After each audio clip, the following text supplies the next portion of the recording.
Astro syndicate ప్రేక్షకులకు నమస్కారం. 29 June 2024 నుంచి నవంబర్ 15, 2024 వరకు శని వక్రం ఉంది. మరి దీని గురించి మరిన్ని విషయాలు తెలియచేయడానికి ఈరోజు మనతో పాటు ఉన్నారు ప్రముఖ జ్యోతిష్యులు, ప్రముఖ ఆధ్యాత్మికవేత్త చేబిఎం కిరణ్ శర్మ గారు. మరి గురుగారిని అడిగి మరిన్ని విషయాలు తెలుసుకుందాం. నమస్కారం గురుగారు.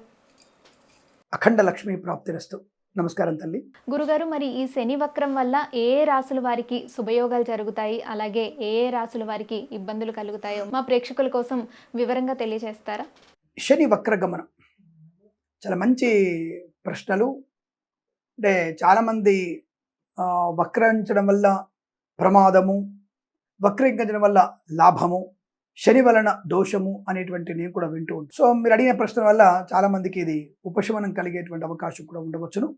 సో ముందుగా మనకి దాదాపుగా 29 జూన్ నుంచి స్టార్ట్ అయింది. అంటే ఈ యొక్క వక్రగమనం అంటే కుంభరాశిలోంచి మకర రాశి వైపు ప్రయాణం. సో ఈ శనీశ్వరుడు మకర రాశి వైపు ప్రయాణం ఎప్పటి వరకు ఉంది?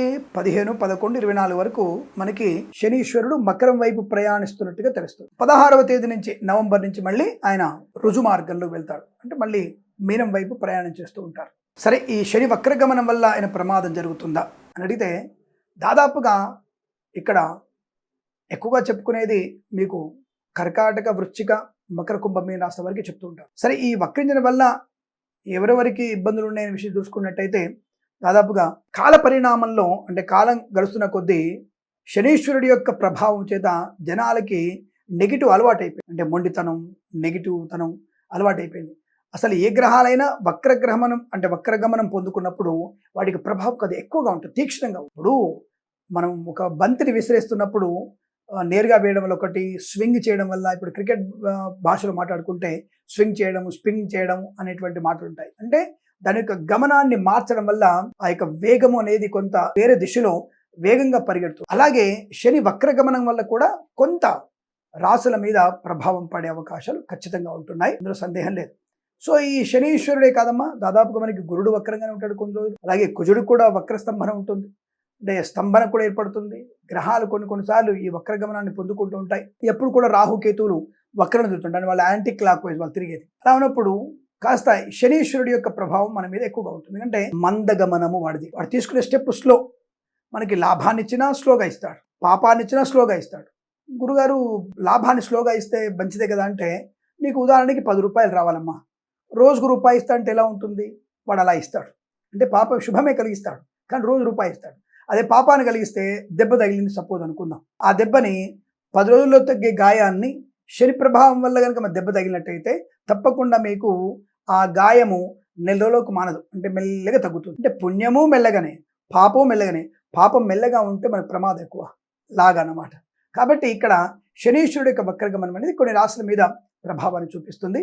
గురుగారు, కర్కాటక రాశి, వృశ్చిక రాశి, మకర రాశి, కుంభరాశి, మీన రాశి వారికి ఈ శని వక్రం వల్ల ఏమైనా అంటే ఇబ్బందులు కలుగుతాయా? అలాగే ఈ కుటుంబంలో కలహాలు కానీ, నష్టాలు కానీ, ఆస్తులు పోగొట్టుకోవడం కానీ ఇలాంటివి ఏమైనా జరిగే అవకాశం ఉందా? ఒకవేళ ఉంటే కనుక పరిహారాలు తెలియజేస్తారా మా ప్రేక్షకుల కోసం? అంటే వృశ్చిక రాశి యొక్క ప్రభావం, అంటే వృశ్చిక రాశి వారికి కొంత ప్రభావాన్ని, మకర, కుంభ, మీన రాశి వారికి కూడా కొంత ప్రభావాన్ని కలిగిస్తుంది.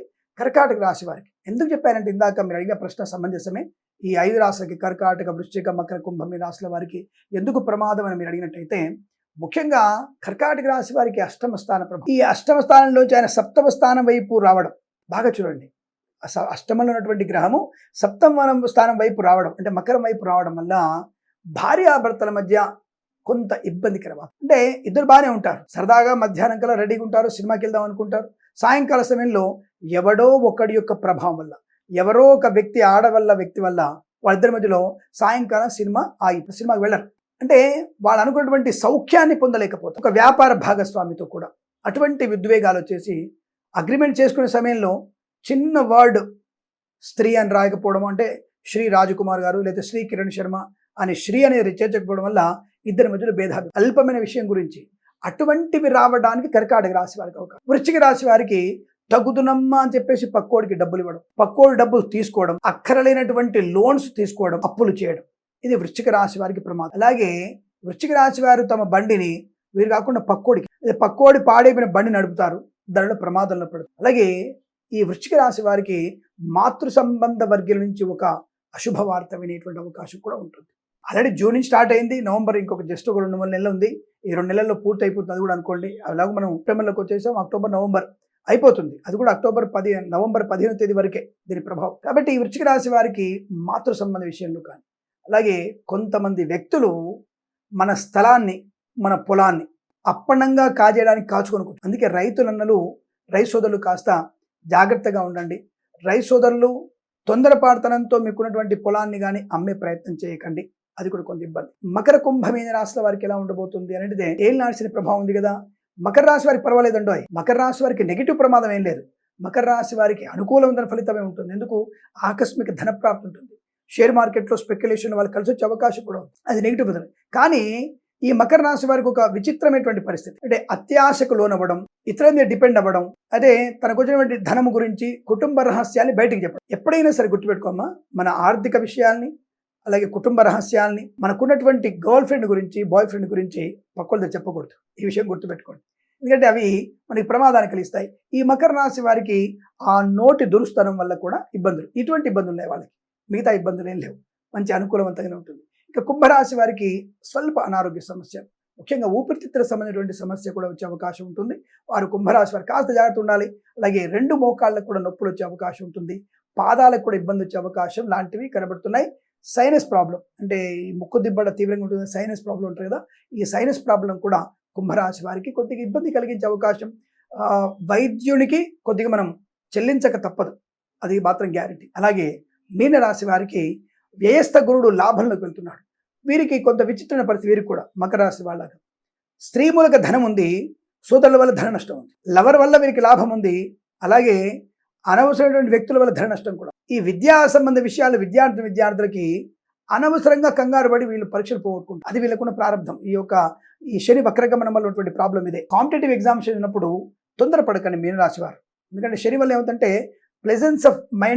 ప్రెజెన్స్ ఆఫ్ మైండ్ని కోల్పోయి హడావుడి నిర్ణయాలు తీసుకోవడం, లేదా తప్పుడు సమాధానం రాయడం లాంటిది, ఇతరుల మీద డిపెండ్. ఇతరులకి చాలా నిజంగా చెప్పాలంటే ఈ అమ్మాయి కానీ అబ్బాయి కానీ బ్రహ్మాండమైనటువంటి మార్కులు వస్తాయి సొంతంగా చదివితే. కానీ వీళ్ళు అనవసరంగా ఎక్కువ మార్కుల కోసం చెప్పేసి రానుడి మీద ఆధారపడతారు. అంటే ఎటువంటి కొద్దిగా అంటే అతిగా చదువుకునే వాళ్ళు కాదు, వాళ్ళ మీద ఆధారపడతారు. దానివల్ల ఏంటంటే ఉత్తీర్ణత శాతం తగ్గిపోయే అవకాశం. కాబట్టి ఇటువంటి విచిత్ర పరిస్థితి విద్యార్థి కనుక ఈ శనీశ్వరుడి వల్ల మీరు అటువంటి వైపు వెళ్ళకండి. మిమ్మల్ని మీరు నమ్ముకుంటే మీకు ప్రయోజనం ఉంటుంది తప్పకుండా. శని వక్రగమనం వల్ల మీకు శుభం ఉంది, లాభం ఉంది, నష్టం కూడా కనబడుతుంది. ఇక మిగతా రాశుల వారికి అంటే దాదాపుగా తుల రాశి వారికి సంతాన యోగం, కన్యా రాశి వారికి ధనలాభం, శత్రునాశనము, అలాగే మేషరాశి వారికి ఆర్థిక ప్రయోజనం, షేర్ మార్కెట్లో కలిసి రావడం, వృషభ రాశి వారికి ఉద్యోగ లాభం, మిథున రాశి వారికి ప్రయాణ లాభం, వాహన యోగం, ఆరోగ్య లాభం, సువర్ణ వజ్రాభరణ ప్రాప్తి, వివాహ యోగం, అలాగే సింహరాశి వారికి వివాహ యోగం, శత్రునాశనము, రోగనాశనం, అలాగే మనకి ధనుసు రాశి వారికి కూడా సోదరుల వల్ల ఆర్థిక లాభాలు, ఆస్తి పాత్రలు కలిసి వచ్చే అవకాశం. ఇలా మిగతా రాశుల వారికి శుభయోగాలు కలిసే అవకాశం ఉంది. అలాగే అన్నట్టుగా పరిహారాలు ఏమిటంటే తప్పకుండా శనీశ్వరుడికి జపం చేయండి, శనీశ్వరుడికి తిలదానం చేయడం ప్రీతి కొరకు, శనీశ్వరుడి ప్రీతి కొరకు తిలహోమం చేయడం, ఈ 3 తప్పకుండా చేయండి. రాశుల వారు చాలా మంచి శుభయోగం కలుగుతుంది. జన్మజాతకాన్ని ఒకసారి పరిశీలింపజేసుకుంటే ఇంకా మంచి పరిణామాలు ఉంటాయి. కాబట్టి తప్పకుండా శనీశ్వరుడి యొక్క అనుగ్రహాన్ని పొందుకుంటూ ఆనందాన్ని, ఉద్యోగ లాభాన్ని, విద్యాలాభాన్ని, వైవాహిక జీవనానందాన్ని, సత్సంతాన ప్రాప్తిని, సుఖమయ జీవనాన్ని పొందాలని కోరుకుంటూ సర్వేజన సుఖినో భవంతు. ప్రేమతో మీ కిరణ్ శర్మ. చాలా సంతోషం గురుగారు, మాకు ఈ శని వక్రం గురించి ఉన్న అనుమానాలన్నీ తొలగిపోయాయి. ధన్యవాదాలు. విన్నారు కదా గురుగారు శని వక్రం గురించి ఏ రాశుల వారికి ఎలా ఉండబోతోంది, అలాగే ఏ పరిహారాలు పాటించాలి అనేది. మీరు ఆ పరిహారాలన్నీ పాటించి శనిగ్రహ అనుకూలత పొందాలని కోరుకుంటూ సెలవు తీసుకుంటున్నాను.